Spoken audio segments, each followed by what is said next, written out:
Hello mga kabeshi! So for today's video, tara at samahan niyo akong magluto ng Filipino hot soup. It's winter time na naman mga kabeshi dito sa Rome, Italy, kaya tara at magluto tayo ng hot sopas. Handa na ba kayo? Let's cook! So first mga kabeshi, lagay na natin ang ating butter or margarine. Then isunod na natin ating onion and garlic. Ayan, isutay lang natin. And then next ang ating chicken breast and hotdog. And then sinamahan ko na rin siya ng parsley para mas malasa at mabango.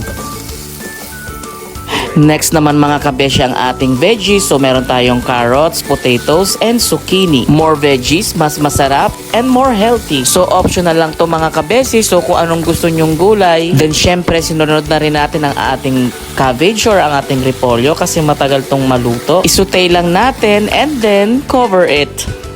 So, nag-boil na rin pala ako ng 2 eggs. Ayan. And then, naghanda na rin ako na ready na rin na ating chicken broth. Ayan. So, ibuhos